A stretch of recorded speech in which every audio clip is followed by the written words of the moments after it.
Babar Azam fans, तुम लोगों के लिए बैड न्यूज है भाई। बाबर आजम पहला टेस्ट मैच भाई मिस करने वाले हैं इंग्लैंड वाला इंजरी की वजह से। वो अभी तक भाई फुली फिट नहीं हुए हैं। काफी सारे दोस्त मुझसे पूछ रहे थे कि फारूक भाई बाबर आजम का क्या सीन है। पहला टेस्ट मैच हेडिंगले में 19 अगस्त से यानी कि परसों से जो स्टार्ट हो रहा है वो खेलेंगे या नहीं। मेरी जो इत्तलात हैं, जो मैंने पूछा है एक दो बंदों से, वो भी भाई जो है ना वो दुआओं के ऊपर है। मतलब इन अ वे के हुआ ये है कि यार एक तो होता है ना कि चलो एक इंजरी हुई है, ठीक है, वो उससे आपने सरफेस कर लिया, हो गए अब इजी। अब कहीं और एक इंजरी हल्की फुल्की सी हो गई है, चलो बंदा कहता है अबे चला लेंगे, देख लेंगे, कर लेंगे। बाबर आजम का प्रॉब्लम ये हुआ है कि बाबर आजम को जो चोट लगी थी ना वेस्ट इंडीज़ में सेकंड टेस्ट मैच में राइट हैंड के ऊपर, उनको दोबारा उसी राइट हैंड पर ही लगी है। तो आप यूँ समझें कि एक जगह चोट लगी और आफ्टर अ फ्यू डेज, कुछ टाइम बाद उधर ही दोबारा चोट लगी। बाबर आजम का ना थोड़ा सा प्रॉब्लम ये हुआ है, क्योंकि बाबर आजम प्रैक्टिस सेशन में आए थे, बाबर आजम ने थ्रो वगैरह भी फेंकी थी, बाबर आजम ने बैटिंग वगैरह भी की है, लेकिन वो लंबा टाइम नहीं की। ना थ्रोज ज़्यादा लंबा टाइम फेंकी हैं, ना बैटिंग को बहुत ज़्यादा लंबा टाइम की है। तो वहाँ पर ना डाउट क्रिएट हुआ है।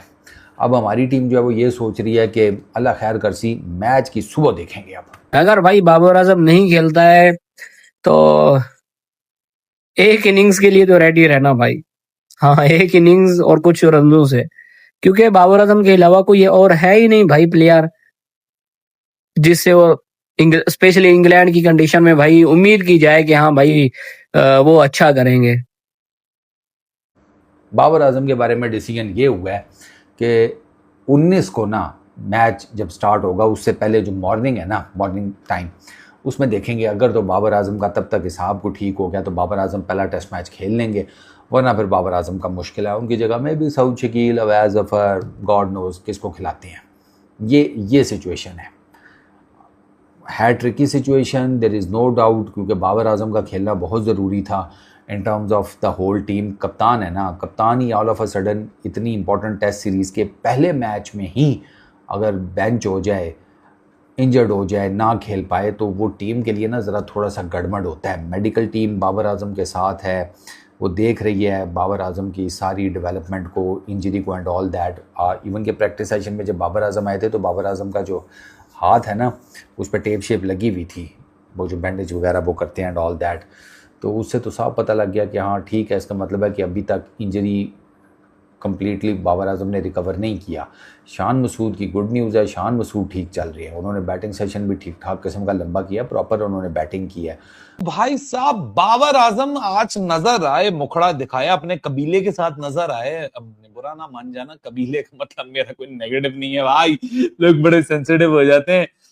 दिखाना नहीं चाह रहा था मैं, लेकिन शुरू में दिख गया कि अभी भी स्टूडियो 100% रेडी नहीं है, टाइम लगेगा 2-3 दिन, इसलिए सेशन बाय सेशन नहीं आ रहा हूँ, रुक रुक कर आ रहा हूँ। कोशिश कर रहा हूँ दिन की एक वीडियो तो एटलीस्ट करें, क्योंकि बहुत सारी अपडेट है। बाबर आजम पे बात करेंगे, पहला टेस्ट मैच मिस कर रहे हैं, नहीं कर रहे हैं, अंदर की क्या खबर है। पाकिस्तान हॉकी इस बार तो ये रोना गाना भी नहीं है कि इनके पास पैसे नहीं है। इस बार तो हम दुनिया को, अवाम को, मतलब जो पाकिस्तान हॉकी को फॉलो नहीं करते, कवर नहीं करते, मेरे जैसे लोग, इस बार तो हम ये भी मंजर नहीं दे सकते कि भाई साहब इस टीम के पास पैसे नहीं है। मतलब वो विक्टिम कार्ड जो हम, और ऑलरेडी मैं ये नहीं कहना चाहता कि जो पाकिस्तानी हॉकी प्लेयर्स हैं विक्टिम नहीं थे, ये वाकई विक्टिम है, लेकिन पिछले चंद महीनों के अंदर ना ये विक्टिम नहीं रहे। अब जब विक्टिम वाला मामला खत्म हो चुका है तो अब लोग सवाल उठा रहे हैं कि भाई साहब परफॉर्मेंस किधर है। पहला मैच पाकिस्तान इंग्लैंड से हार गया, चलो इंग्लैंड ज्यादा बड़ी टीम है, बड़े सालों बाद पाकिस्तान वर्ल्ड कप में आया है, वर्ल्ड कप में क्वालिफाई ना करने के हमारे तो लाले पड़े हुए थे। इस ग्रुप के अंदर इंडिया भी मौजूद है, इस ग्रुप में वेल्स भी मौजूद है। वेल्स एक ऐसी टीम थी जहां पाकिस्तान को आज मैच जीतना चाहिए था, और पाकिस्तान ने इनफैक्ट 3-3 से ड्रॉ करवाया। लेकिन उस ड्रॉ के अंदर भी पाकिस्तान मल्टीपल दफा लीड लिया, पाकिस्तान ने मल्टीपल छोटे स्पैन ऑफ टाइम में डोमिनेट करने की कोशिश की। लेकिन ऑल एंड ऑल अगर मैं देखूं तो पाकिस्तान हॉकी पैसा मिलने के बावजूद भी कैसी सिचुएशन पे है कि जरा माजरत वाली कहानी ही हमारे सामने पेश कर रही है। क्योंकि पाकिस्तान हॉकी की मैं बात करूं, जो करंट स्टेट है वो तो दुनिया के सामने है, लेकिन 4 दफा वर्ल्ड कप चैंपियन, 3 दफा ओलंपिक मेडलिस्ट, तो ये 7 ऐसे क्या कहते हैं ट्रॉफीज हैं, मतलब आप 3 ओलंपिक गोल्ड मेडल्स हैं, 4 वर्ल्ड कप ट्रॉफीज हैं, ये 7 दफा पाकिस्तान एक हॉकी की सुपर पावर हुआ करती थी। मुझे बार बार ये बताने की जरूरत नहीं है, लेकिन सालों की weak administration, inadequate enough grass root development, poor infrastructure, financial instability, inconsistent coaching ने स्टेडली पाकिस्तान हॉकी को बर्बाद किया है। लेकिन मैं कभी कभार कहता हूं ना कि जब मसाइल खत्म होना शुरू हो जाए ना, जब ग्रास रूट के ऊपर प्रॉब्लम्स खत्म होना शुरू हो जाए, एक प्रॉब्लम सबके सामने नजर आना शुरू हो जाती है, वो है प्लेयर की क्वालिटी। क्योंकि प्लेयर तो जो है वो वही है, प्लेयर नहीं बदल रहा। या तो ये हो ना, प्लेयर बदल रहा होता, प्लेयर की क्वालिटी में आपको फर्क दिख रहा होता, वहां आप सवाल उठाते तो समझ आता। लेकिन जब प्लेयर बदल ही नहीं रहा, तो फिर किस बात पे हम इस बात के ऊपर एम्फसाइज करें कि नहीं जी, पाकिस्तान हॉकी जो है उसके अंदर और बहुत सारे मसाइल हैं जिसकी वजह से परफॉर्मेंस सामने निकल कर आ रही है। क्योंकि जो सामने आज टीम खेल रही थी ना, वेल्स, उनके हालात भी पाकिस्तान हॉकी जैसे हैं। देखिए बिल्कुल, आज पाकिस्तान का सुबह 9:30 बजे हेडिंगले लीड्स में प्रैक्टिस सेशन था। बड़ा इंपॉर्टेंट प्रैक्टिस सेशन था क्योंकि 2 प्लेयर्स के ऊपर बड़ी नजर थी और सबकी नजरें थी, एक कप्तान बाबर आजम के ऊपर और दूसरे शान मसूद के ऊपर। लेकिन अली साहब कोई इतना मजा नहीं आया बाबर आजम को देखकर, क्योंकि जो उनकी मिडिल फिंगर थी उसके ऊपर प्रॉपर हमने देखा कि बैंडेज बंधा हुआ था। जब शान मसूद, अच्छी चीज ये थी कि शान मसूद ने आज भी प्रैक्टिस की, इससे पिछले वाला जब प्रैक्टिस सेशन था उसमें भी वो आए थे, बहुत हल्की फुल्की बैटिंग की थी। आज भी उन्होंने बैटिंग की और लेकिन उनके भी अगर आप देखो तो फिंगर के ऊपर जो बैंडेज है या प्लास्टर टाइप कुछ लगा हुआ था उनकी फिंगर पे भी। अब मसला यह है कि दोनों की जो पहला टेस्ट मैच है उसकी शिरकत से जो उसकी शिरकत का जो फैसला है वो एक दिन पहले किया जाएगा। अब लेट्स सी कि किस तरीके से ये दोनों रिकवर करते हैं। लेकिन अली साहब, ऐसा आज हम बैठकर जो आज हमने प्रैक्टिस सेशन देखा, ठीक है, डिफरेंट चीजें चल रही हैं। अगर आप देखो, आधे आवाज जो जर्नलिस्ट हैं या आधी रिपोर्ट्स जो हैं वो आ रही हैं कि बाबर आजम फिट हैं, वो खेल लेंगे, आधे कह रहे हैं कि डाउटफुल हैं। लेकिन रियलिटी अगर आपको सच बताएं तो ये हकीकत बात है कि बाबर आजम खेलेंगे या नहीं खेलेंगे, इसका हतमी फैसला हुआ ही नहीं है। और इसका हतमी फैसला बाबर को खुद लेना है और किसी को नहीं लेना।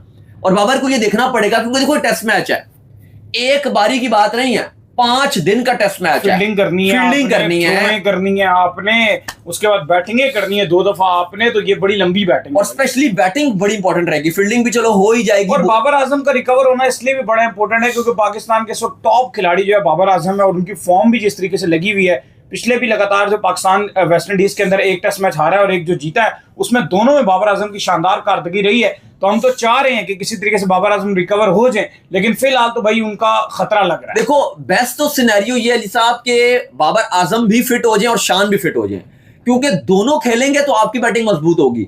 दोनों में से एक भी बाहर जाता है तो आपकी बैटिंग कमजोर होगी। अच्छा, ये बात तो आपको कल अली साहब नहीं थे, कल भी मैंने आपको बताया था कि इमामुल हक जो है उनको तो ग्रीन सिग्नल मिल गया कि इमामुल हक प्लेइंग 11 में खेलेंगे।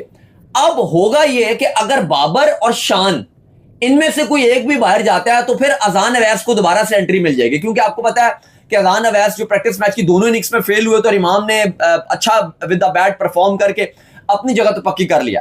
अब अगर आप प्लेइंग 11 देखते हो अली साहब, बेस्ट तो प्लेइंग 11 हमारी ये बन सकेगी अगर तो आपके बाबर फिट रहते हैं, तो फिर तो हम और शान भी अगर टीम में आ जाते हैं तो आपकी टीम कुछ इस तरह से बनेगी कि इमाम और अब्दुल्ला शफीक को आप ओपन करवाओगे, नंबर 3 पे आप अपने शान मसूद को रखोगे, 4 पे आप बाबर आजम को रखोगे। ये आपके पहले 4 होंगे अगर सब कुछ ठीक रहता है। लेकिन अब अगर आप इमेजिन करो कि अगर खुदा ने खास्ता, मैं ये बात कर रहा हूं कि अगर बाबर आजम फिट नहीं रहते, बाबर आजम हो जाती है बाहर, फिर अब आप क्या करोगे? अब आप, जाहिर है फिर आपकी जो सोच नजर आएगी वो पॉसिबल तौर पे यही मुझे तो नजर आ रहा है कि फिर आप इमाम और अजान वैस को ओपन करा लोगे। अगर शान फिट रहते हैं तो फिर आप यही करोगे कि नंबर 3 पे आप अब्दुल्ला शफीक को खिलाओगे और 4 पे आप फिर नंबर 4 पे आप शान मसूद को खिलाओगे। बाबर आजम नहीं खेलता है तो एक इनिंग्स के लिए तो रेडी रहना भाई। हाँ, एक इनिंग्स और कुछ रनों से, क्योंकि बाबर आजम के अलावा कोई और है ही नहीं भाई प्लेयर